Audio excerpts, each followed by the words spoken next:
नमस्कार, मी नम्रता वागळे. तुम्ही पाहताय एबीपी माझा. शेतकरी नेते आणि शेतकऱ्यांचा संताप कमी होत नसल्याचं बघून आता सरकारचं डोकं ठिकाणावर आलंय. आज मुख्यमंत्री देवेंद्र फडणवीस यांनी कर्जमाफी आणि इतर प्रश्नांवरती तोडगा काढण्यासाठी उच्चस्तरीय मंत्री गटाची स्थापना केलेली आहे.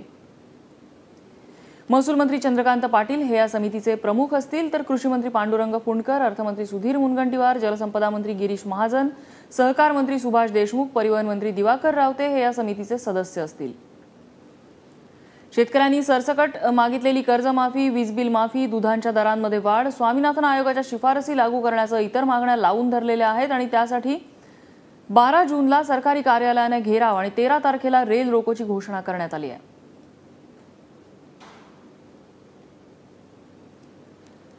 आणि हा उच्चस्तरीय मंत्रिगट जो स्थापन करण्यात आला आहे त्यामध्ये नेमकं कोण कोण आहे, आपण सदस्यांच्या नावांवर एक नजर टाकूया. याचे अध्यक्ष असतील महसूल मंत्री चंद्रकांत पाटील, तर गिरीश महाजन, जलसंपदा मंत्री, परिवहन मंत्री दिवाकर रावते यांचाही समावेशामध्ये आहे. त्याचबरोबर कृषी मंत्री पांडुरंग फुंडकर, अर्थमंत्री सुधीर मुनगंटीवार, सहकार मंत्री सुभाष देशमुख हे सुद्धा यामध्ये असतील. तिकडे या निर्णयानंतर सुकाणू समितीमधले मतभेद चव्हाट्यावर आले. तर राजू शेट्टी, बच्चू कडू आणि इतर सदस्य हे सरकारच्या निर्णयाचं स्वागत करतात आणि या मंत्रिगटासोबतच्या चर्चेची तयारी सुद्धा त्यांनी दाखवली. मात्र गिरीधर पाटील यांनी त्याला तीव्र विरोध केलाय. त्यामुळे आता चर्चा होणार की फिसकटणार हे पाहणं महत्त्वाचं असेल. आमचे नेते राजू शेट्टींनी काल जाहीरच केलं होतं की आम्ही संवाद नाही बंद केलेला, पण तो संवाद हा एकत्रितपणे होईल सुकाणू समितीच्या सर्व सदस्यांच्या सोबत. आणि ज्या आमच्या प्रमुख मागण्या आहेत, 7/12 कोरा आणि स्वामीनाथन आयोगाप्रमाणे लागत मूल्याच्या 1.5 पट आम्हाला हमी भाव पाहिजे, ह्या ज्या मागण्या आहेत या घेऊनच आम्ही तिथे जाणार आहोत. चर्चेला आमचं काही बंधन नाही. होऊ शकते जर सगळे जमले आणि सगळे जर एकत्र असले तर नक्की होऊ शकते उद्या, पण सगळ्यांची संवादून एकत्रपणे सुकाणू समितीच या संदर्भामध्ये चर्चा. मंत्री गटाला भेटण्याच्या किंवा सरकारशी बोलणी करण्याच्या बाबतीमध्ये शेतकऱ्यांमध्ये संभ्रम पसरेल अशा प्रकारची दिशाभूल करणारी वक्तव्य येऊ नये म्हणून सुकाणू समितीच्या वतीने जी काही त्यांची अधिकृत भूमिका असेल ती आम्ही सगळ्यांना सांगू, पण ती निश्चित झाल्यानंतर अपूर्ण काळामध्ये तरी आपण काही चर्चेला जाणं वगैरे असं काही आपलं नाही. आणि कोणी जावं, कशासाठी जावं, काय मागण्या असतील वगैरे हे अजून सुकाणू समितीमध्ये लोकशाही मार्गाने ठरायचं आहे. मध्य प्रदेशातल्या शेतकऱ्यांच्या आंदोलनाच्या पार्श्वभूमीवर मुख्यमंत्री शिवराज सिंग चौहान हे अनिश्चित काळासाठी उपवास करणार आहेत. गेल्या 8 दिवसांपासून मध्य प्रदेशात कर्जमाफीसाठी शेतकरी आक्रमक झालेले आहेत. पोलिसांच्या गोळीबारात आतापर्यंत 5 शेतकऱ्यांचा मृत्यू सुद्धा झालाय. तरीही मध्य प्रदेशातलं आंदोलन थांबायचं नाव घेत नाहीये. त्यामुळे आता शिवराज सिंग चौहान यांनी उपवासाचा मार्ग स्वीकारलाय. आजही शेतकऱ्यांच्या आंदोलनाची धग भोपाळपर्यंत पोहोचली आहे. यावेळी शेतकऱ्यांनी भोपाळ ते इंदूर महामार्गावर एक रास्ता रोको केला आणि एका ट्रकला सुद्धा आग लावून दिली. कुछ घटनाओं से मन दुखी है, व्यथित है, क्योंकि मैं पत्थर दिल इंसान नहीं हूं और इसलिए मैंने फैसला किया है कि कल 11 बजे से मैं यहां नहीं बैठूंगा, बल्लभ भवन में नहीं बैठूंगा, मैं भैल के दशहरा मैदान पर बैठूंगा. शांति बहाली के लिए मैं उपवास करूंगा. एकीकडे देशभरातला शेतकरी रस्त्यावर उतरला असताना केंद्रीय कृषी मंत्री मात्र उद्घाटनाच्या कार्यक्रमांना हजेरी लावताना दिसत आहेत. तर राज्याचे कृषी मंत्री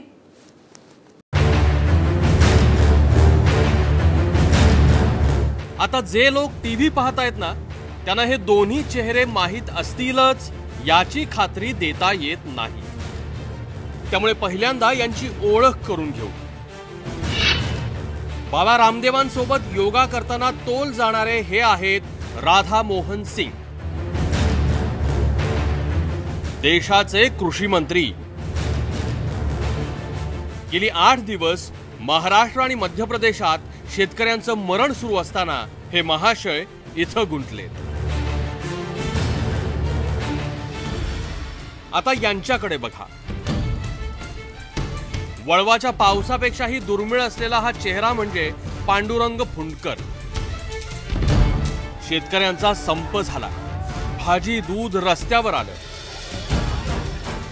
2 दिवसात 8 शेतकऱ्यांच्या आत्महत्या झाल्या. पण हे ना कुठं शेतकऱ्यांसोबत दिसले, ना कुठल्या चर्चेत दिसले, ना शेतकऱ्यांच्या संतापाचं निवारण करताना दिसते। महाराष्ट्रापाठोपाठच शेतकरी संपाचा बनवा मध्य प्रदेश, तामिळनाडू, कर्नाटक आणि आता पंजाबात देखील पसरू लागलाय। पण हे सगळं होत असताना देशाचे कृषी मंत्री नेमकं काय करत होते असा प्रश्न तुम्हाला नक्कीच पडला असेल। तर बघा राधामोहन सिंग यांचं या सगळ्या काळामध्ये नेमकं काय चाललं होतं। 4 जूनला राधामोहन सिंग यांनी नागपुरात डेअरी प्लांट आणि मदर डेअरी मिल्क बूथचं उद्घाटन केलं। इथं गडकरी फडणवीसांसोबत त्यांनी दूध उत्पादनात महाराष्ट्राला कसा वाव आहे याचा सल्ला दिला। 7 जूनला आदिवासी शेतकऱ्यांना समृद्ध करण्यासाठी कार्यशाळेला संबोधित केलं। याच दिवशी Indian institute of soil and water conservation research संस्थेची 4.64 हेक्टर जागा नॅशनल हायवे ऑथॉरिटीला दिली। 8 जूनला स्वच्छता पंधरवड्याचा समारोप केला आणि पंधरवड्यात काय कामं झाली याची पुस्तिका जाहीर केली। 9 जूनला मोतीहारी 3 दिवसाच्या किसान संमेलनासाठी पोहोचले, जिथं बाबा रामदेवही उपस्थित आहेत। कृषी मंत्र्यांना मला वाटतं हे आदेशांची वाट पाहत असावेत की आपण नेमकं काम काय करायचं आहे। कदाचित ते PMO कडून येत असतील आदेश, माहीत नाही। पण आता देशामध्ये इतकं प्रचंड मनसोरला काही शेतकरी ठार झाले, महाराष्ट्रामध्ये महाराष्ट्र धुमसतोय, मध्य प्रदेश जळतोय। अशा वेळेला कुठल्याही कृषी मंत्र्यांनी काय करायला पाहिजे तर सर्वात प्रथम तिथे धावायला पाहिजे। या मंत्र्याचा एक तर अभ्यास कमी आहे, मुळात शेतीबद्दल ज्ञान किती हा मुळात मुद्दा आहे, आणि सरकार ज्या योजना राबवतोय त्याचं नेमकं होणार काय आहे याच्याबद्दल काही पर्स्पेक्टिव्ह लागतो ना एक, की बाबा पुढच्या काळामध्ये काय करणार आहे काय नाही। आता हे झालं राधामोहन सिंग यांचं, ज्यांनी शेतकरी आत्महत्येला प्रेम प्रकरण कारणीभूत असल्याची मुक्ताफळं उधळली होती। आता महाराष्ट्र धगधगत असताना बुलढाणा म्हणजे ग्रामीण महाराष्ट्रातून येणारे पुंडकर काय करत होते हे बघा। 4 जूनला मुंबईहून केंद्रीय कृषी मंत्री राधामोहन सिंग यांच्यासोबत नागपूरला गेले। तिथं गडकरी फडणवीसांसोबत विविध कार्यक्रमांना हजेरी लावली। 5 आणि 6 जूनला मुंबईच्या सह्याद्री अतिथीगृहात केंद्रीय मंत्री व्यंकय्या नायडू आणि मुख्यमंत्र्यांसोबत बैठक झाली। 7 जूनला मंत्रिमंडळाच्या बैठकीला हजेरी लावली आणि रात्री बुलडाण्याकडे रवाना झाले। 8 आणि 9 जूनला संप तीव्र झालेला असतानाही फुंडकरांनी बुलडाणा सोडलं नाही। त्यामुळे शेतकऱ्यांचे प्रश्न, त्यांचा संताप आणि त्यावर तोडगा काढण्याच्या प्रक्रियेत फुंडकरांचा किती आणि कसा सहभाग होता किंवा आहे ते कळायला मार्गच नाही। आपल्या राज्याचे जे कृषी मंत्री आहेत अतिशय अनुभवी, जाणकार आणि ज्येष्ठ नेते फुंडकर आहेत, परंतु ते सुद्धा या चर्चेमध्ये कुठेही दिसले नाहीत। तिथेही तसंच वाटतं की ते स्वतःहून कसे येतील, त्यांना मुख्यमंत्र्यांनी बोलवलं पाहिजे। याचा अर्थ असा वाटतो की जे राष्ट्रीय पातळीवर चालले तेच राज्य पातळीवर चाललेले, म्हणून सगळी सत्ता एकीकडे केंद्रित झालेली असल्यामुळे या ज्येष्ठ नेत्यांना बाजूला ठेवलं जात असावं। राज्य आणि सरकार अडचणीत येतं तेव्हा नेता लोकांमध्ये उतरतो, त्यांच्या भावना जाणून घेतो, त्याला परिस्थितीचा अंदाज असतो आणि प्रश्नांचा अभ्यास आणि जाण असते। या सगळ्या पातळ्यांवर राधामोहन सिंग आणि फुंडकर कुठं आहेत याचा विचार शेतकऱ्यांनीच करावा। ब्युरो रिपोर्ट, ABP माझा। आणि आता याच विषयावर आपल्याला माझा विशेष मध्ये चर्चा करायची आहे।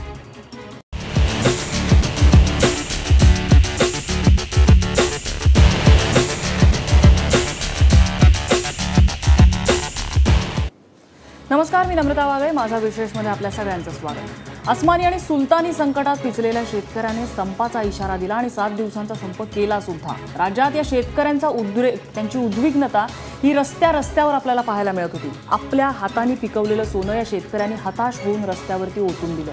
मुख्यमंत्री सामोरे गेले, शेतकऱ्यांशी चर्चा केली। मुख्यमंत्र्यांनी शेतकऱ्यांच्या मागण्या पूर्ण करायचं आश्वासन दिलं, संप थांबला।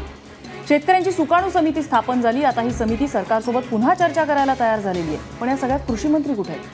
आपल्या राज्याला पूर्णवेळ कृषी मंत्री आहेत, तेही ग्रामीण भागातले आहेत, त्यांची नाळ शेतकऱ्यांशी जोडलेली आहे, ती ओळखणारे आहेत ते। मात्र आपल्यातले बहुतेक जण हे विसरलेले आहेत, ते त्यांना कदाचित विसरलेले असू शकतात, कारण शेतकऱ्यांच्या उद्रेकामध्ये कृषी मंत्री मात्र कुठे मूग घेऊन गप्प बसलेले आहेत कोणालाच माहीत नाहीये। अशीच काहीशी अवस्था केंद्रीय कृषी मंत्र्यांची सुद्धा आहे। देशातल्या अनेक भागात शेतकऱ्यांचे प्रश्न बिकट झालेले असताना कृषी मंत्री मात्र वेगळ्याच विश्वात रमलेले दिसतात. आपले हेच थोर कृषी मंत्री आहेत कुठे, हा आपला चर्चेचा विषय आहे. आणि त्याचसाठी माझ्यासोबत स्टुडिओमध्ये आहेत काँग्रेसचे प्रवक्ते आणि खासदार राजीव सातव, एबीपी माझाचे संपादक राजीव खांडेकर या चर्चेमध्ये सहभागी होत आहेत. त्याचबरोबर शेतकरी संघटनेच्या नेत्या सरोज काशीकर आपले विचार मांडतील. नाशिकहून या चर्चेमध्ये भाजपचे नेते पाशा पटेल सहभागी होत आहेत. त्याचबरोबर कृषी अभ्यासक मिलिंद मुरुगकर हे देखील आपले विचार मांडतील. मला सुरुवातीलाच जायचं राजीव सातव यांच्याकडे. कृषी मंत्री कुठे आहेत तुम्हाला माहिती आहे का? म्हणजे केंद्रीय कृषी मंत्री दिल्लीत तुम्ही भेटू शकलात त्यांना या सगळ्या पार्श्वभूमीवरती? नम्रताची मागच्या 3 वर्षापासून जर पाहिलं असेल तर पहिले 2-3 वर्ष आपण दुष्काळाचा सामना केला. त्या दुष्काळाच्या सामन्यात ज्या वेळेस लोकसभेमध्ये चर्चा झाल्या त्यावेळेस केंद्रीय कृषी मंत्र्यांना नीट उत्तरं सुद्धा देता आली नाहीत. राज्यसभेतली चर्चा असेल, लोकसभेतली चर्चा असेल, कुठल्याही चर्चेदरम्यान कुठलंही गांभीर्य नव्हतं. मला आठवतं ते मिस्टर इंडिया जो पिक्चर होता त्याच्यात तो मोग्यांबो खुश व्हा असं म्हणायचा. हे राधा मोहन सिंगांचं जर पाहिलं तर त्यांचं एकंदरीत वागणं जे आहे की एकीकडे शेतकरी संप करतो, एकीकडे शेतकऱ्यांना गोळ्या घालण्याचा प्रयत्न व्हायला लागला आणि राधा मोहन सिंग योगा करायला लागले. तर आता राधा मोहन सिंग खुश व्हा अशातली परिस्थिती त्यांच्या चेहऱ्यावरनं दिसायला लागलेली आहे. राज्यामध्ये सुद्धा कुठल्याही बैठकीला राज्याचे कृषी मंत्री दिसत नाही आहेत. म्हणजे राज्याचे कृषी राज्यमंत्री दिसत आहेत परंतु कृषी मंत्री दिसत नाही. म्हणजे एकंदरीत शेतकऱ्याचा संप आहे, शेतकऱ्याला गोळ्या घातल्या जात आहेत परंतु केंद्राच्या कृषी मंत्र्याला वेळ नाही आहे. म्हणजे मध्य प्रदेशमध्ये संप व्हायला लागला आहे, तिथं गोळ्या घालायला लागलेल्या आहेत. महाराष्ट्रात संप व्हायला लागला आहे. तामिळनाडूतले शेतकरी 3-3, 4-4 महिने दिल्लीमध्ये बसून राहिले. त्यांनी वेगवेगळ्या प्रकारची आंदोलनं केली, वीर्य पिण्यापर्यंत गेले, तरी सुद्धा केंद्रीय कृषी मंत्र्यांना त्यांना जाऊन भेटावंसं असं वाटलं नाही. एकंदरीत असंवेदनशीलतेचा हा कळस आहे. आणि केंद्रामध्ये आणि राज्यामधल्या या भाजपच्या सरकारला खरंच शेतकऱ्याच्या प्रश्नाशी गांभीर्य आहे का नाही हाच प्रश्न यातून निर्माण होतो. शेतकरी संघटनेच्या नेत्या सरोज काशीकर आहेत. सरोजताई, या संपूर्ण संपाच्या काळामध्ये पांडुरंग फुंडकर आपले कृषी मंत्री कधी येऊन भेटले, कधी त्यांनी तुमच्याशी संवाद साधण्याचा, शेतकऱ्यांशी संवाद साधायचा प्रयत्न केलेला?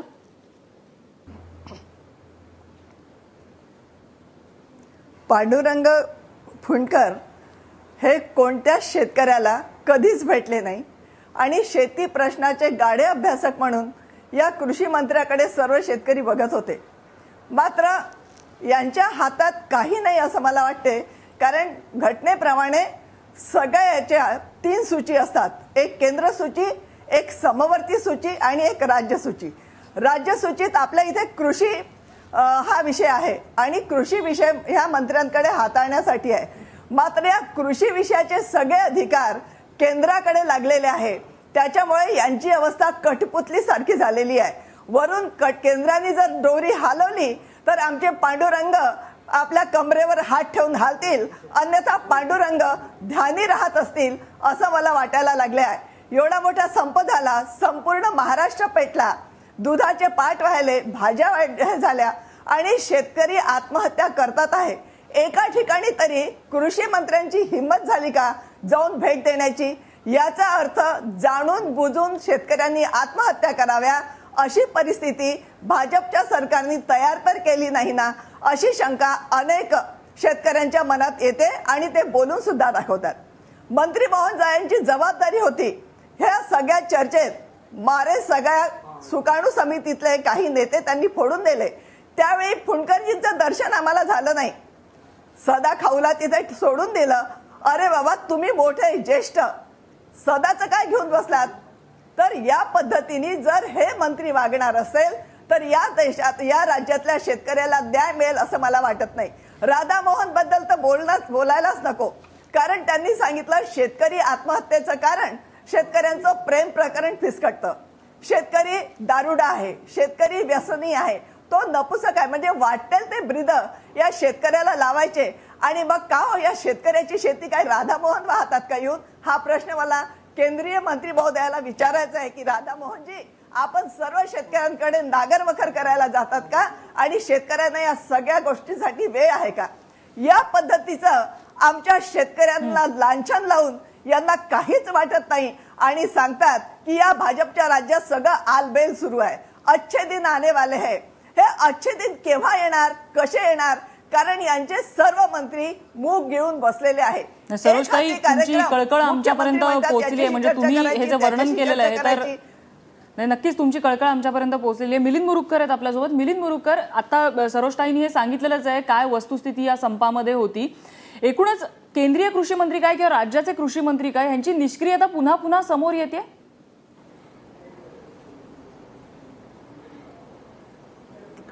नम्रताजी, आपण असा विचार करू की 3 वर्ष आली मोदी सरकारला केंद्रात येऊन आणि फडणवीस सरकारला येऊन 2.5 वर्षामध्ये आपण हा विषय चर्चेला घेतला नाही, म्हणजे की कृषी मंत्री काय करतात. आता आपण घेतो. याचं एक कारण आहे, कारण आपण जेव्हा मोदी सरकारला निवडून दिलं तेव्हा मुळातच आपण आपलं मत हे आपण नरेंद्र मोदींना दिलं होतं. म्हणजे एखाद्या पक्षाला पेक्षा एका व्यक्तीला आपण ते मत दिलं होतं आणि आपली सर्वांची म्हणजे जनसामान्यांची एक धारणा होती की एक प्रबळ असा माणूस ज्याला करिश्मा आहे, निर्णय धाडकन घेण्याची क्षमता आहे आणि असा माणूस जर केंद्रस्थानी असेल आणि त्याच्या हाती जर सत्ता एका हाती असेल तर निर्णय झटपट होतील आणि विकास झटपट होईल. म्हणजे एक आपल्याला लोकशाहीबद्दलचा एक काहीसा अनादर आपल्या मनामध्ये असतो, कारण लोकशाही म्हणजे अत्यंत लांब अशी प्रक्रिया, निर्णय प्रक्रिया, सगळी किचकट प्रक्रिया, वेळखाऊ प्रक्रिया, असं सगळं आपलं मत असतं आणि त्यामुळे एक सुप्त असं हुकुमशाहीचं आकर्षण देखील आपल्यामध्ये असतं. आणि त्यामुळे नरेंद्र मोदींमध्ये आपण एक असा एक बेनोव्हलंट डिक्टेटर ज्याला म्हणतात की जो हुकुमशाही चालेल पण जलद विकास होईल, अशा तऱ्हेची आशा लोकांमध्ये होती. पण आता आपण ही चर्चा करतो याचं कारण पहिल्यांदा या आशेला मोठा तडा गेलेला आहे. आणि काल तुम्ही, मला आठवतंय की काल तुम्ही एका शेतकऱ्याशी नाशिकमध्ये बोलत होता तुम्ही स्वतः, आणि त्यावेळेला एका शेतकऱ्यांनी नोटाबंदीचा विषय काढला आणि त्यांनी म्हटलं की नोटाबंदीनंतर आमचं जे नुकसान झालं त्यानंतर भाव कधी वर आलेच नाहीत. आता मला हे उदाहरण महत्वाचं अशासाठी वाटतं की तुम्ही असा विचार करा की कृषी क्षेत्राची जाण असलेला आणि राजकीय वजन असलेला एक माणूस केंद्रीय मंत्रिमंडळात जर असता तर नोटाबंदीसारखा अत्यंत कुठलाही तार्किक आधार नसलेला निर्णय घेताना या कृषी मंत्र्याला विचारात घ्यावं लागलं असतं आणि त्यांनी हे सांगितलं असतं की हे बघा की 2 वर्षाचा दुष्काळ आहे, त्यानंतर आता चांगला पाऊस झालाय, त्यानंतर आता कुठे चांगलं पीक आलेलं आहे, अशा वेळेला नोटाबंदीसारखा निर्णय घेणं याच्यामुळे असंघटित क्षेत्र आहे, त्यामुळे शेती क्षेत्र आहे जे प्रामुख्याने रोख रकमेवर व्यवहार अवलंबून असतात, त्याचं प्रचंड नुकसान होईल, तसं तुम्ही करू नका. त्यामुळे ही जर थोडीशी डेमोक्रॅटिक व्यवस्था असती तर हा जो सुज्ञपणा असता तो सुज्ञपणा पंतप्रधानांपर्यंत पोहोचला असता. आपल्याला आजही माहित नाही नोटाबंदीचा निर्णय कोणी घेतला, का घेतला, ते कोणत्या तज्ञांनी, कारण सर्व कोणीही तज्ञ म्हणत नाही आम्ही याच्या बाजूने होतो असं. आणि आपल्याला माहित नाही काय झालं, व्यवस्था चाललेली आहे आणि त्याच्यामुळे हे मंत्री निष्क्रिय बनलेले आहेत. हो, ही एक नाही स्वाभाविक आहे. म्हणजे त्याच्यावरती आपण म्हणजे आता तुम्ही आपल्याला म्हणजे इतक्या धोरणविषयक गोष्टीमध्ये म्हणजे बघा की एक असं असतं की जेव्हा आपल्या मगाशी म्हटलं असं एक लोकशाहीचं आपल्याला एक आपण म्हणतो लोकशाही वगैरे, पण आपल्याला एक नाराजी असते या ब्युरोक्रेसीबद्दल, दिरंगाईबद्दल, पण त्याच्यामध्ये चेक्स अँड बॅलन्सेस असतात. आणि तुम्ही बघा की काय होतं की हे महत्वाचे निर्णय जसं असतात, सरोजताई जसं म्हणाल्या, काही निर्णय या इम्पोर्ट एक्सपोर्टचे की तुरीचे भाव कोसळत आहेत पण तरी निर्यात बंदी असते, तेव्हा हे कोणीतरी ही ग्राउंड रियालिटी त्याचं या मोठ्या समूहाचं हितसंबंध सांभाळणारा एक राजकीय शक्ती तिथे जर असेल तर त्या चेक्स अँड बॅलन्सेस मधून निर्णय प्रक्रिया होते. पण तसं इथे काहीच नसल्यामुळे असं वावच नाही. म्हणजे मी जर माझ्या काहीतरी मुख्य मताविरुद्ध काही मी बोलणं म्हणजे ह्यात फार मोठी जोखीम असते आणि हे आपल्याला मान्य आहे. आणि तेच महाराष्ट्रामध्ये अशासाठी आहे की तुमचा मुद्दा लक्षात आलेला आहे. राजीव सर, आपण सुद्धा डे टू डे या बातम्या देत होतो, मात्र या सगळ्यात मुख्यमंत्री पुढे येताना दिसले आपल्याला. फार तर अर्थमंत्री पुढे आलेले होते, चंद्रकांत दादा महसूल मंत्री आहेत ते पुढे आले होते, मात्र इतर कोणताही मंत्री, पुणतांब्याचे त्या ठिकाणचे पालकमंत्री, त्याच्या आजूबाजूच्या भागातले मंत्री जे स्वतःची नाळ ग्रामीण भागाशी सांगतात ते दिसले. कृषी मंत्री तर कुठेच नव्हते. म्हणजे या सगळ्यामध्ये काय हे निष्क्रिय मंत्री आजवरचे म्हणायचे, केंद्रातले आणि राज्यातले सुद्धा? नाही, मला असं वाटतं नम्रता की एकूण भाजपचं शेती क्षेत्राकडे बघण्याचा दृष्टिकोन काय आहे हे ज्या लायकीचा कृषी मंत्री आपल्याला जे मिळाले केंद्रामध्ये त्याच्यावरून स्पष्ट होतं. म्हणजे मला जेव्हा नरेंद्र मोदींना, जसं आता मिलिंद मुरुगकरांनी सांगितलं, सगळ्या देशातल्या जनतेनं मोदींना बघून मतदान केलं आणि प्रचंड मताधिक्यानं आणि बहुमतानं हे सरकार आलं. त्याच्यानंतर जेव्हा मंत्रिमंडळ जाहीर झालं त्यावेळेला ज्या 2-3 नावांना आणि त्यांना मिळालेल्या खात्यांमुळे भुवया उंचावल्या होत्या, त्याच्यामध्ये एक स्मृती इराणी होत्या की ज्यांचा म्हणजे त्यांना का ह्युमन रिसोर्सेस मनुष्यबळ खातं दिलं असा तमाम काश्मीरपासून कन्याकुमारीपर्यंतच्या लोकांना प्रश्न पडला होता की ह्या बाईंना हे इतकं महत्त्वाचं खातं का दिलं. सदानंद गौडा हे असेच एक विद्वान होते ग्रस्त ज्यांना रेल्वे खातं दिलं होतं आणि त्याच्यापेक्षा जास्त प्रश्नचिन्ह लोकांच्या मनामध्ये होतं ते राधामोहन सिंग यांच्याबद्दल की त्यांचा परफॉर्मन्स गेल्या 3 वेळा ते लोकसभेमध्ये आले होते निवडून, पण त्यांनी कधी फार प्रभावीपणानं भाषणं केली, त्यांचा काही फार अभ्यास आहे असं काही नसलेला असा माणूस कृषी मंत्री झाला, ज्याच्या कामाची तुलना ज्यांचा शेती क्षेत्रातला खूप दांडगा अभ्यास आहे अशा शरद पवारांशी ज्यांची होणार होती. एकूणच त्यानंतरच्या काळामध्ये म्हणजे माझ्यासारख्याला तर असं वाटलं की ठीक आहे ते बिहारमधनं आले, चंपारण्यमधनं आलेत, आपल्याला त्यांच्याविषयी तितकीशी माहिती नसेल, पण भाजपमध्ये त्यांचा एकूण अभ्यासाच्या विषयी वगैरे शेतीतल्या कदाचित जाणीव असेल, त्यामुळे त्यांना इतकं महत्त्वाचं खातं दिलं असेल. पण ते वाटणं किती फोल होतं हे गेल्या 3 वर्षामध्ये राधामोहन सिंगांनी दाखवून दिलेलं आहे. आणि इतका गंभीर प्रश्न म्हणजे माझ्या मते नरेंद्र मोदींच्या समोर गेल्या 3 वर्षामध्ये जर सगळ्यात मोठं आव्हान जर आज कुठलं असेल तर शेती, शेतकरी आणि शेतकऱ्यांचे प्रश्न यांचं आव्हान आहे. आज महाराष्ट्रामध्येच काय, महाराष्ट्र असेल, मध्य प्रदेश असेल, राजस्थान असेल, पंजाब असेल, तमिळनाडू असेल, सगळ्या भागामध्ये आज हा एक शेतकऱ्यांच्या अस्वस्थतेचा जो एक हुंकार आहे तो आपल्याला ऐकायला मिळतोय.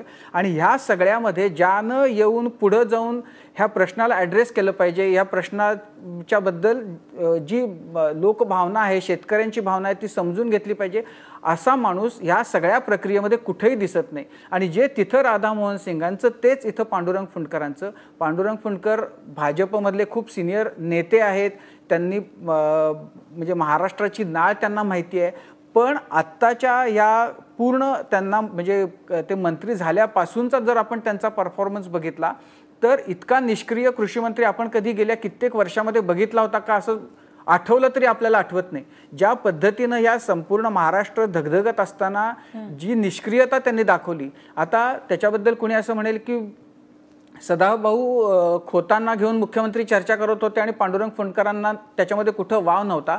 आता हे जर समजा याच्यामध्ये मुख्यमंत्र्यांच्या बद्दल जर प्रश्नचिन्ह उपस्थित होत असेल तर त्याच्यापेक्षा मोठं प्रश्नचिन्ह फुंडकरांच्या बद्दलही विचारलं पाहिजे किंवा निर्माण होईल की इतकं सगळं असताना ह्यांच्याबद्दल असा विश्वास वाटण्याजोगी स्थिती का निर्माण झाली नाही. मुख्यमंत्र्यांना रात्री 4 तास जेव्हा ते पुणतांब्यातल्या लोकांशी चर्चा करत होते त्या सगळ्या प्रक्रियेमध्येही ते कुठं नव्हते आणि मधल्या ह्या सगळ्या काळामध्येही कुठं नव्हते. तर या म्हणजे स्वतःला कृषी मंत्री म्हणून घेणाऱ्या मंडळींना आतून आपलं मन खात नाही का की इतका सगळा शेतकरी आणि असं सगळा उभा महाराष्ट्र आणि देश असा जळत असताना आपण त्या प्रक्रियेमध्ये त्यांच्या अश्रू किंवा अस्व पुसायला कुठेही जात नाही, आपल्याला कोणी विचारत नाही. त्याच्याबद्दल जराही खेद खंत या लोकांना कसा वाटत नाही, मला नवल वाटतं. नक्कीच आपण पाशा पटेलांना विचारूया की कृषी मंत्री आपले होते कुठे ज्यावेळेला मुख्यमंत्री आणि कृषी राज्यमंत्री सामोरे जात होते या शेतकऱ्यांना. मात्र एक छोट्याशा ब्रेकची वेळ झाली आहे. ब्रेकनंतर पाशा पटेलांकडे आपल्याला जायचं आणि त्यांना विचारायचा आहे कृषी मंत्र्यांचा पत्ता. छोटासा ब्रेक, लगेचच परत येतोय.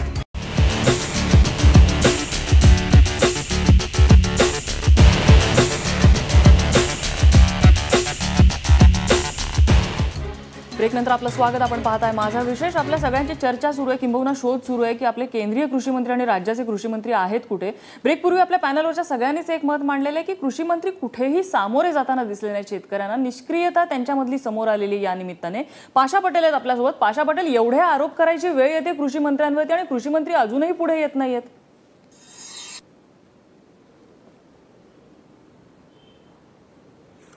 नाही, बरोबर आहे. बघणाऱ्यांना काय दिसलं हा महत्वाचा भाग आहे, परंतु होते का हे सुद्धा एक महत्वाचा विषय असतो. कालच्या या एकूण सगळ्या शेतकरी संपामध्ये फक्त एका विषयाशी संबंध नव्हता. दुधाचा संबंध होता, कर्जाचा संबंध होता, बाकी सगळ्या गोष्टीचा संबंध होता. तर त्याच्यामुळे अशा सगळ्या गोष्टीला उत्तर द्यायची जबाबदारी ही फक्त मुख्यमंत्र्याची असू शकते. आणि मुख्यमंत्री किती संवेदनेनं काम करत होती हे तुम्हाला सगळ्यांना माहिती आहे. त्याच्यामुळं या सगळ्या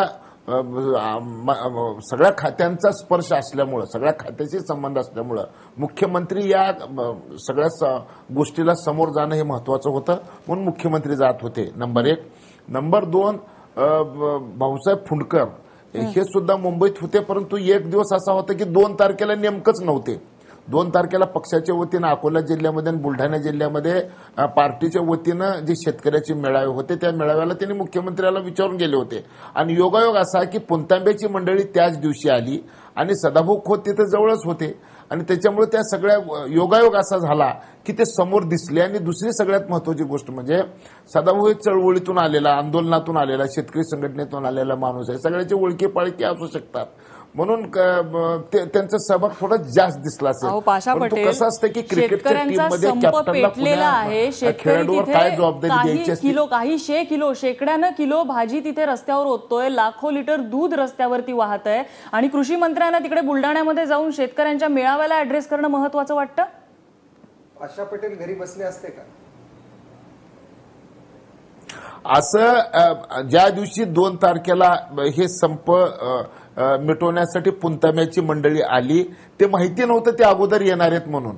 आणि सकाळी मग ते रात्री संप मिटला आणि ते सकाळी इथं 7 वाजता उपस्थित झाले होते.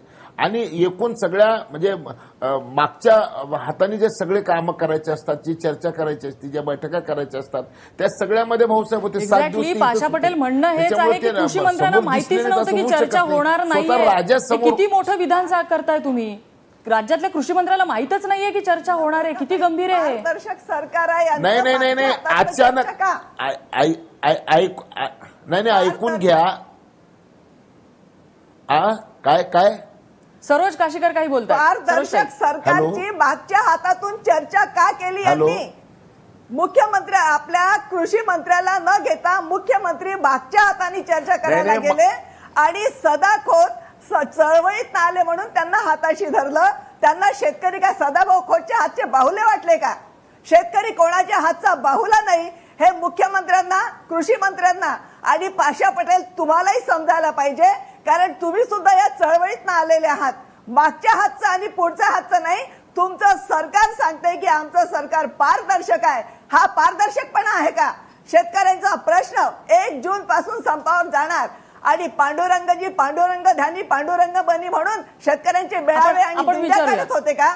कीर्तन करायला गेले होते. शेतकऱ्यांचं आयुष्याचं कीर्तन करून जर तुम्ही कीर्तन करायला जाणार असाल तर या महाराष्ट्रातला शेतकरी यांची गाय करणार नाही. एवढं मी तुम्हाला सांगून ठेवते.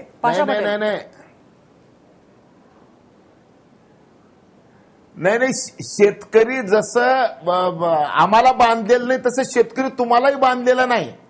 शेतकरी त्याच्या प्रश्नासाठी त्याला जो उपयोगी आहे त्याला घेऊन आपले प्रश्न सोडवण्यासाठी तो सातत्यानं प्रयत्न करत असतो. त्याच्यामुळे मक्तेदारी कुणाकडेच नाही शेतकऱ्याची, आमच्याकडनं तुमच्याकडे कुणाकडे नाही. जनशेतीच्या प्रश्नावर जनशेतकऱ्याच्या संदर्भामध्ये बोलला, जो रस्त्यावर आला, लाठी खाल्ला, काठी खाल्ला, बोलला, त्याच्याबरोबर शेतकरी जात असतात. त्याच्यात नवीन असं काही कारणच नाही. मी फक्त काय बोललो तुम्हाला याचा अर्थ समजून घ्या पाशा पटेल. शेतकरी कोणाच्या हातचा बाहुला नाही याचा अर्थ आमची मक्तेदारी आहे असा अर्थ होत नाही. ही मक्तेदारी तुम्ही समजले. एक मिनिट पाशा पटेल बोला, तुमचा मुद्दा पूर्ण करा. जरा 1 मिनिट ऐका. तुम्ही बोलत असताना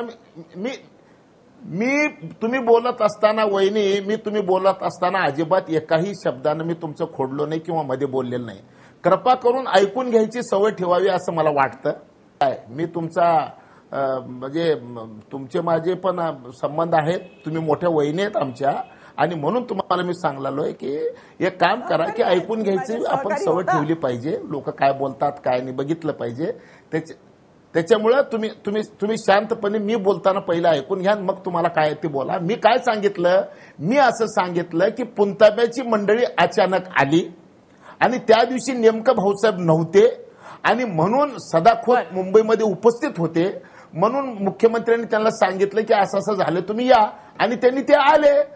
प्रश्न असा आहे की मी मागच्या हाताने जे म्हणलो ते म्हणजे मंत्रिमंडळाच्या बैठकामध्ये ह्या सगळे विषय होत असतात. मी त्याचा अर्थ काय काढायचा आता? मागच्या हाताने कशासाठी म्हणलो? मी मागच्या हाताने एवढ्यासाठी म्हणलो की समोर कोणीतरी एक जणच जात असतंय, त्याच्या मागे प्रक्रिया करणारी खूप माणसं असतात.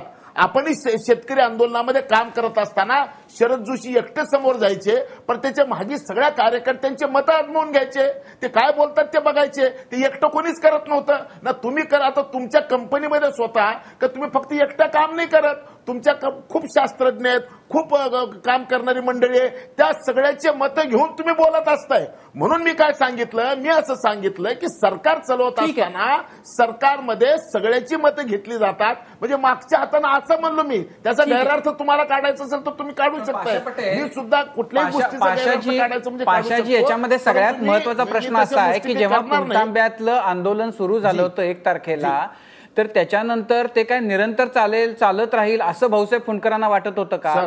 त्या प्रश्नाच्या बद्दल जेव्हा कोणत्याही क्षणी त्याच्याबद्दलची तडजोड काहीतरी तोडगा काढण्याचा प्रयत्न होईल, मुख्यमंत्री आणि फुंडकर यांच्यामध्ये काही संवाद नव्हता असा त्याचा अर्थ घ्यायचा का? जेव्हा पुणतांब्यातनं निर्णय झाल्यानंतर पुणतांब्यातले शेतकरी किंवा त्यांचे जे काही प्रतिनिधी होते ते जर मुंबईमध्ये येऊ शकतात तर भाऊसाहेब फुंडकर का येऊ शकत नाहीत?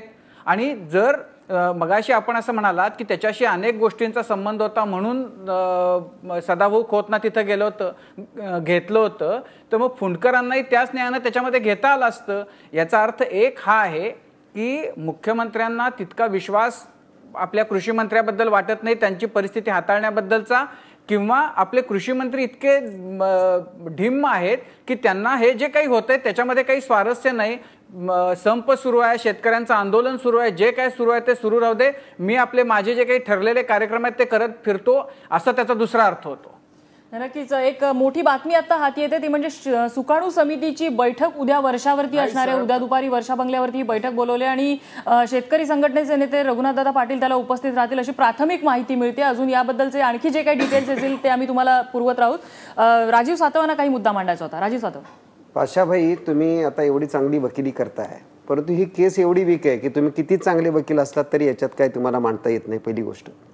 दुसरं, तुम्ही इतके वर्ष शेतकरी आंदोलनात घालवली, हजारो किलोमीटरचा प्रवास केला, लाठाकाठ्या खाल्ल्या. पाशाबाई, तुम्ही जर कृषी मंत्री असतात तर पक्षाचे मेळावे फिरत बसले असतात का? याच प्रश्नाचं उत्तर मला तुम्ही द्या. की तुम्ही सांगितलं की भाऊसाहेबांनी मुख्यमंत्र्यांच्या कानात सांगितलं आणि भाऊसाहेब मग पक्षाच्या मेळाव्याला गेले. तुम्ही जर राज्याचे कृषी मंत्री असतात, आम्हाला वाईट वाटतं की तुमच्यासारख्या शेतकरी नेत्याला आडगळीत टाकलेलं भारतीय जनता पार्टीनं, पण तुम्ही जर कृषी मंत्री असतात तर पक्षाचे मेळावे शेतकऱ्यांचा संप असताना करत फिरत असले. म्हणजे एक तर मेळावे घेत फिरला असतात का किंवा दुसरं योगासनं करत बसला असतात? दोन्ही. हो, कारण राधा मोहन सिंग आपल्याला रामदेव बाबांसोबत योगासनांमध्ये तोल सांभाळताना दिसून आलेले आहेतच. त्या संदर्भातली दृश्य सगळीकडे पसरलेली आहे. एक छोटासा ब्रेक घ्यायचा, ब्रेक नंतर पाशा पटेल यांच्याकडनं या प्रश्नाचं उत्तर घ्यायचं. छोटासा ब्रेक, लगेच परत येतो.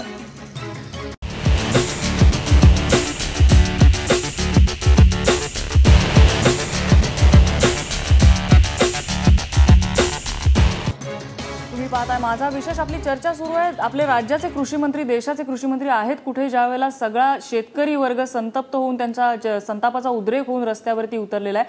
पाशा पटेल, चंद्रकांतदादा पाटील सुद्धा चर्चेत आले होते. त्यांनी सांगितलं होतं की भाजपची शिवार संवाद यात्रा आहे, त्यामध्ये आमचे कृषी मंत्री गेले होते, तुम्ही त्यालाच दुजोरा दिलेला दिसतोय मला वाटतं. पण ज्या वेळेला शेतकरी रस्त्यावरती उतरलेले आहे त्यावेळेला शिवारात जाऊन संवाद कसा साधायचा, कोणाशी साधत होते?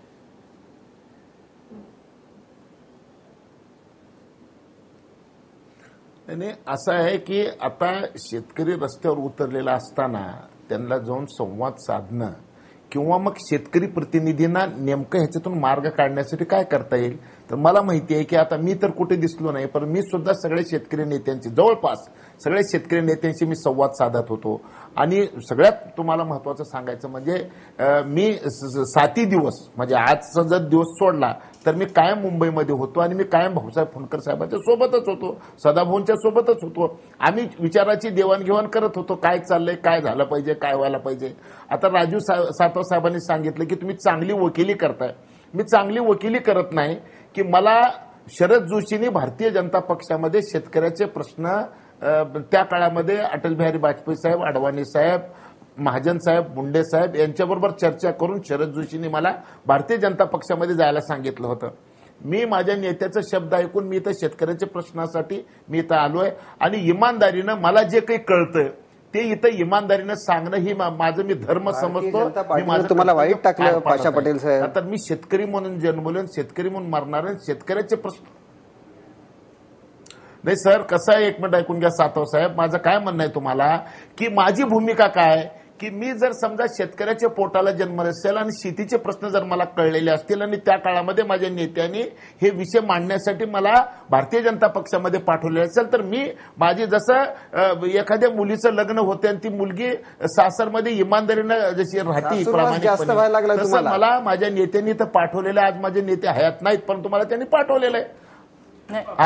पाशाभाई, नाही, मी माझ्या प्रामाणिकपणे सत्तेमध्ये असलेला माझा पक्ष आणि माझ्या पक्षाच्या नेत्यांना माझे विषय सांगणे हे मी माझं कर्तव्य समजतो आणि ते मी प्रामाणिकपणे पार पाडत आहे. पण पाशाभाई, सगळ्यात महत्त्वाचा मुद्दा असा माहिती नाही, परंतु सांगणं माझा धर्म आहे. मी माझ्या धर्माशी प्रामाणिक आहे. नाही, सगळ्यात महत्त्वाचा मुद्दा असा आहे की ह्या घडीपर्यंत म्हणजे अगदी तामिळनाडूपासून महाराष्ट्र, मध्य प्रदेश, राजस्थान, पंजाब सगळीकडे इतका शेतकऱ्यांचा उद्रेक होत असताना राधा मोहन सिंग नावाच्या आपल्या केंद्रीय कृषी मंत्र्याच्या तोंडून ह्या प्रश्नाच्या बद्दलचा एक शब्द तरी तुम्ही ऐकलेला आहे का?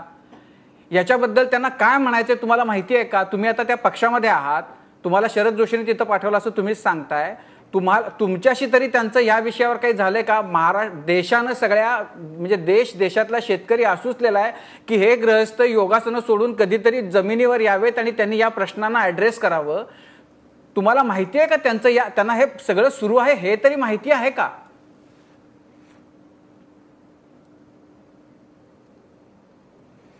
नाही, परवाच ते महाराष्ट्रामध्ये येऊन गेलेले आहेत. महाराष्ट्रातली शेतकऱ्याच्या प्रश्नाची धग त्यांना माहिती आहे.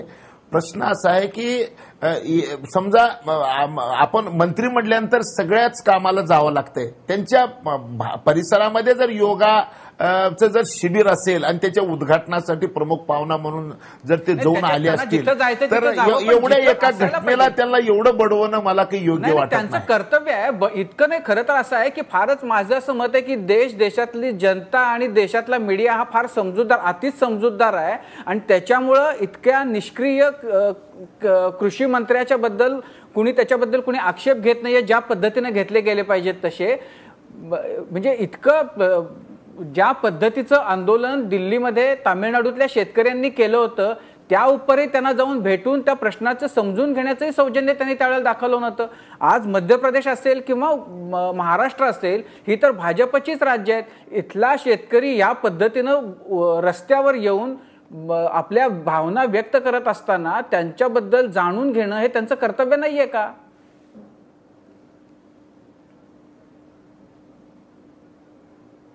नाही सर, ते आता आपण म्हणजे माझ्या बाबतीत बोलायचं असेल तर मी तर महाराष्ट्रामध्ये राहतो.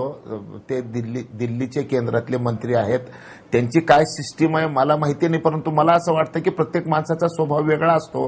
काही माणसं बोलत असतात, काही माणसं फक्त काम करत असतात, काही माणसं विचार पण करत असतात. आता ते ज्या अर्थी त्यांना एवढ्या मोठ्या पदावर बसवलेलं आहे, फक्त एक गोष्ट आपल्या तोंडातून एक गोष्ट आलेली ती मी सांगतो. खांडेकर साहेब, मी फक्त एक गोष्ट आपल्या तोंडून जी आलेली आहे ते मी सांगतो की त्या खुर्चीवर शरद पवारांना लोकांनी बघितलेलं आहे आणि शरद पवार साहेबांची आणि राधा मोहन सिंग साहेबांची अशी तुलना सुरू झालेली आहे. आपण जे विश्लेषण केलात ते 100% आपलं खरं आहे की एवढ्या ताकदीचा एक माणूस बसलेला होता, तेवढ्याच ताकदीचा माणूस जर समजा तिथं बसला असतं तर एवढी चर्चा झाली नसती. कदाचित या गोष्टीमुळे फक्त ती चर्चा. हा भाजपमध्ये शेतकरी नेत्यांचा दुष्काळ म्हणून अशी स्थिती होते. पाशाभाई, भाजपमध्ये शेती समजणाऱ्या शेतकऱ्यांच्या बद्दल आस्था असणाऱ्या नेत्यांची वानवा आहे म्हणून ही परिस्थिती आहे की त्यातल्या त्यात ज्याला कळते त्यालाच आणून बसवलं.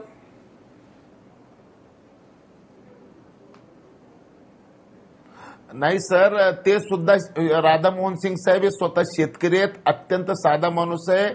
शेतीतलं त्या माणसाला बरंच काही कळतं. शेती भाषाबाई, मुद्दा असा आहे ना की ते फार सज्जन असतील, साधे असतील, फार प्रेमळ असतील. असं आहे की ते फार साधे, सरळ, प्रेमळ सगळे असतील, त्याच्याशी आपल्याला काही घेणं देणं नाहीये. आपला प्रश्न असा आहे की देशातल्या शेतीबद्दल, शेतकऱ्यांच्या प्रश्नाबद्दल ते काय करतायत, काय बोलतायत, त्यांचे जी धोरणं आहेत ती कशा दिशेनं चाललीत आणि त्या सगळ्या आघाड्यांवर ते पूर्णपणानं अपयशी फेल झालेले दिसत आहेत. त्यांचा कुठंही म्हणजे मला तर इतकं नवल वाटलं होतं. मध्यंतरी मी एकदा त्यांची एक बातमी बघितली होती की बिहारमध्ये नीलगाईंचा फार हैदोस आहे आणि त्यांना मारण्याच्या बद्दल म्हणजे ते शेती त्यांच्यामुळे नुकसान होतं तर त्यांना मारण्याचे आदेश निघाले होते. तर यांचं असं म्हणणं होतं की नीलगाईमध्ये गाय असल्यामुळं लोक त्यांना मारत नाहीत, तर त्याच्यामुळं त्या म्हणजे नीलगाईचं नाव आता बदललं पाहिजे आणि काहीतरी वेगळं केलं पाहिजे म्हणजे लोक मारतील. या पद्धतीचा विचार जर आपला केंद्राचा कृषी मंत्री करत असेल तर काय बोलणार त्याच्या पुढं? नक्कीच ह्या सगळ्या मुद्द्यामध्ये प्रश्न असून तोच आहे की कृषी मंत्री आहेत कुठे. मला वाटतं सरोजताईंना मुद्दा मांडायचा, मात्र तत्पूर्वी मिलिंद मुरुंगकरांकडे जाईल, त्यांना काही मुद्दा मांडायचा होता. मिलिंद मुरुंगकर, मला एक आपण वेगळ्या पातळीवर बघू की समजा आता आपल्याला सर्वांना वाटतं की हे शेतकरी आंदोलन चालू आहे, राज्याचे आणि केंद्रातील कृषी मंत्री कुठे नाही आहेत. पण असं आपण समजा किंवा अगदी डिमॉनिटायझेशनच्या काळात देखील, तर मगाशी मी उदाहरण दिलं, समजा असं गृहीत धरू की हे कृषी मंत्री लोकांना आले आणि त्यांनी काही विधानं केली आणि त्यांनी असं म्हटलं की शेतकऱ्यांची संप आम्हाला सहानुभूती आहे वगैरे, असं एक पॉलिटिकल मॅनेजमेंट केली, तर याचा खरं तर भाजपला मोठा फायदा झाला असता. म्हणजे पॉलिटिकल मॅनेजमेंटमध्ये की तेव्हा लोकांच्या भावना तीव्र असतात, तेव्हा सगळ्या भावना एकगठ्ठीपणे एकीकडे एका व्यक्तीभोवती केंद्रित जेव्हा होतात, त्याऐवजी त्याच बाजूचा माणूस जेव्हा सहानुभूती दाखवतो तेव्हा त्याचं तो असंतोषी थोडा निवळतो. अशी पॉलिटिकल मॅनेजमेंट देखील जेव्हा एक हाती अशी सत्ता असते तेव्हा करणं ह्यांना परवडत नाही, कारण त्यांना थोडं जरी स्वातंत्र्य आपण दिलं हे पॉलिटिकल मॅनेजमेंट करण्याचं, तरी एखादी जरी भूमिका आपल्यापेक्षा वेगळी आली तर सत्ताधीश जो असतो तो अतिशय असुरक्षित असतो. कारण ज्याला एक हाती सत्ता ज्याच्याकडे असते त्याच्याबरोबर एक असुरक्षितता देखील येते. दुसरा मला जास्त त्यामुळे भाजपाच्या दृष्टीने किंवा अशी केंद्रीभूत सत्ता असलेल्या सत्तेच्या दृष्टीने दुर्दैव एक अतिशय पेच प्रसंग असतो की पॉलिटिकल मॅनेजमेंट करता येत नाही. दुसरा मुद्दा असा आहे की तुम्ही पहा की आता आपण शेतकरी आंदोलनाबद्दल बोलतोय, पण काही प्रश्न असे असतात की उदाहरणार्थ काही स्कीम्स अशा असतात, उदाहरणार्थ प्रधानमंत्री पीक विमा योजना, ही योजना का फारशी यशस्वी होत नाहीये, कारण 75% शेतकऱ्यांना पीक विम्याचा फायदा नाही, किंवा अशा असंख्य योजना यांचा फीडबॅक घेणे, नवीन कल्पना आणणे, नवीन कल्पनांचा विचार होणे, यासाठी जो खुलेपणा लागतो तो असा वरून खालपर्यंत यावा लागतो. नाहीतर संबंध व्यवस्था ही ब्युरोक्रेसी अत्यंत ठोकळेबाज पद्धतीने चालवते. आणि कृषी क्षेत्रातल्या योजनांसाठी तर अशा प्रकारच्या नवीन कल्पना घेणं, त्यात बदल करता येणं ह्याची फार गरज असते. आणि जेव्हा केंद्रीभूत अशी सत्ता असते आणि तेव्हा कृषी मंत्र्याला काही वाव राहत नाही, इतकंच नाही तर ते संबंध थोडक्यात तुम्ही असं म्हणताय की कनेक्टच नाहीये या क्षेत्राशी, या सगळ्या मंत्र्यांचा आणि त्या सगळ्या ब्युरोक्रेसीचा. सरोजताईंना काही मुद्दा मांडतात. सरोजताई, माझी वेळ संपत आली, अगदी थोडक्यात.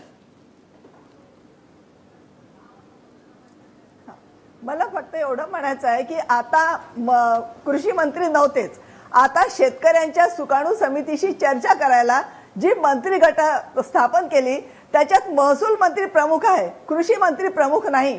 याचा अर्थ या सरकारला असं दाखवून द्यायचं आहे का की कृषी मंत्री आमचे काहीच करत नाही म्हणून? आणि मग असं होतं तर आमच्या लक्षातच आलं, तूर खरेदी नाफेडची झाली, नाफेडच्या तूर खरेदीत जो गलथानपणा होता तो केंद्रापासून तर इथपर्यंतच्या कृषी मंत्र्यांनी कोणीच हाताळलेला नाही.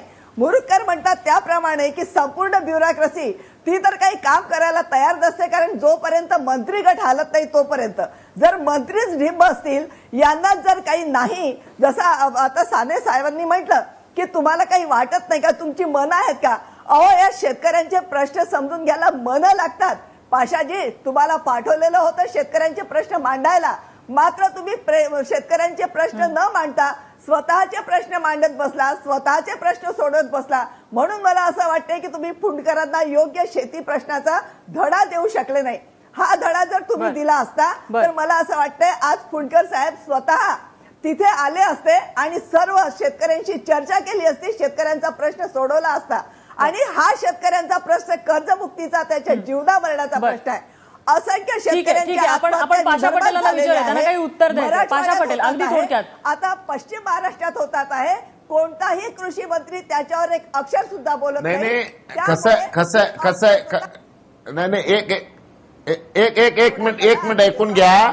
हॅलो, एक मिनिट ऐकून घ्या की आता जी समिती गठीत झाली त्याचं कृषी मंत्रीच्या ऐवजी महसूल मंत्री का, असा जो तुमचा प्रश्न आहे, मुख्यमंत्र्यानंतरचं नंबर 2चं पद हे महसूल मंत्र्याचं असतं. म्हणून ज्येष्ठतेप्रमाणे त्या ज्येष्ठ मंत्र्यांच्या अध्यक्षतेखाली समिती करायची असते. ह्याचा अर्थ शेतकऱ्याचे प्रश्न दुय्यम आहेत असं होऊ शकत नाही, नंबर 1. आणि मी आता इथं येऊन काय काय मांडलोय हे जर तुम्ही मला परवानगी दिली तर तुमच्याकडे येऊन मी सांगेन मी काय काय मांडलोय काय काय नाही ते. रोज पेपरवाले छापतात, रोज मला लोक बोलत असतात, त्याच्यामुळे तुम्ही बोललो काय न बोललो काय, जगाने माझी दखल घेतलेली, मी काय काय बोलतोय काय काय करतोय काय काय कामं करतोय ते तुम्ही आजचा अग्रहण वाचून बघा जरा. राजीव सातव, माझी वेळ संपत आली. पाशाबाई, केंद्रामध्ये ज्यावेळेस काँग्रेसचं सरकार होतं, पंतप्रधान मनमोहन सिंग साहेब ज्यावेळेस पंतप्रधान होते त्यावेळेस प्रोटोकॉलमध्ये 2 नंबरचं खातं जरी कृषी असलं तरी शरद पवार साहेब 2 नंबरच्या प्रोटोकॉलला होते. त्यामुळे सांगायचा मुद्दा हा की कृषी क्षेत्राकडे भाजपचं प्रायोरिटी नाही, भाजपकडे कृषी क्षेत्रातले नेते नाहीत आणि चळवळीतले नेते सुद्धा नाहीत, आणि जे आहेत ते अडगळीत आहेत. हे या निमित्तानं तुम्ही मान्य केलं त्याबद्दल तुमचे धन्यवाद. राजीव सर, अगदी जाता जाता थोडक्यात जसं सरोजताईंनी चर्चेच्या सुरुवातीला सांगितलेलं होतं की कृषी मंत्री त्याचं बुजगावणं करून ठेवलेलं कृषी मंत्री या पदाचं केंद्रात आणि राज्यातही तसंच दिसतंय. जर पंतप्रधानच सगळं हँडल करणार असतील, राज्यात मुख्यमंत्रीच जर सगळं हँडल करणार असतील तर या पदाला अर्थच राहणार नाही. मला असं वाटतं की स्मृती इराणींना ह्युमन रिसोर्सेस मनुष्यबळ खातं दिलं आणि त्याचं त्यांनी वाटोळं केल्याचं जेव्हा लक्षात आलं तेव्हा पहिल्या 1.5-2 वर्षामध्येच त्यांची उचलबांगडी करून त्यांना वस्त्रोद्योग मंत्रालयामध्ये पाठवून दिलं होतं. त्यांना मंत्री करणं मजबुरी असेल त्यामुळे त्यांना तिकडे पाठवून दिलं. आता ह्यांचा जी काही कर्तबगारी आहे ती 3 वर्षामध्ये इतकी उघड झाल्यानंतर सुद्धा जर त्यांची सोयच लावायची असेल इतर कोणत्याही कारणामुळे तर इतर कोणत्याही खात्यामध्ये त्यांची रवानगी झाली तर त्याच्याबद्दल काही कुणाचा आक्षेप असणार नाही. जर ते कृषी मंत्री असतील तर त्यांनी हा प्रश्न जास्त सजगपणानं हाताळण्याची त्यांच्याकडनं अपेक्षा होती आणि आहे. एव्हाना दिसून चुकलेला आहे की त्यांना ते जमत नाहीये, त्यांना ते होत नाहीये त्यांच्याच्यानं, आणि त्याच्यामुळं जे त्यांनी दाखवलं की इतकं सगळं सुरू असताना या सगळ्यामध्ये असून नसल्यासारखं असं त्यांचं जे आहे, म्हणजे ते महाराष्ट्रात आले होते, इतकं महाराष्ट्र पेटलेलं असताना पण त्यांना काही शेतकऱ्यांशी त्याच्याबद्दल बोलावंसं वाटलं नाही. त्यांना जे बोलायचं होतं ते बोलले आणि गेले. दिल्लीमध्ये असतानाही त्यांना बोलावंसं वाटलं नव्हतं. त्यामुळं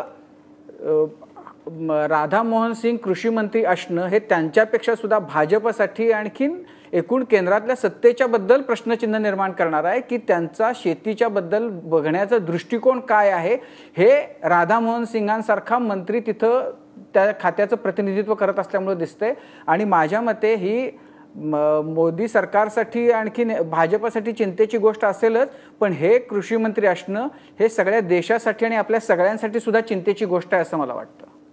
नक्की. जाता जाता एवढंच सांगावंसं वाटतंय, एक छोटीशी आठवण फक्त करून देते की गिरीश महाजन जे आपले मंत्री आहेत त्यांनी एक माहिती दिलेली आहे की ही जी बैठक आहे ती सह्याद्री या ठिकाणी रविवारी होणार आहे दुपारी, आणि आतापर्यंत रघुनाथदादा पाटील या बैठकीला येतील अशी फक्त त्यांनी शाश्वती दिलेली आहे. इतर कोण कोण नेते जाणार आहेत त्याबद्दल अजूनही संभ्रम आहे. जाता जाता फक्त पाशा पटेल यांना एकच निरोप द्यावासा वाटतो की हा शेतकरी जो आहे आपल्या राज्यातला तो त्याच्या शिवारामध्ये पिचलाय, त्यामुळे तो रस्त्यावरती आलेला आहे. त्यामुळे जर कृषी मंत्री त्याला शिवारात शोधत असतील तर कृपया त्यांनी रस्त्यावरती यावं आणि या शेतकऱ्याशी संवाद साधावा. एवढीच विनंती आहे की हा निरोप तुम्ही त्यांच्यापर्यंत पोहोचवा जर तुम्हाला ते सापडले कुठे आहेत तर.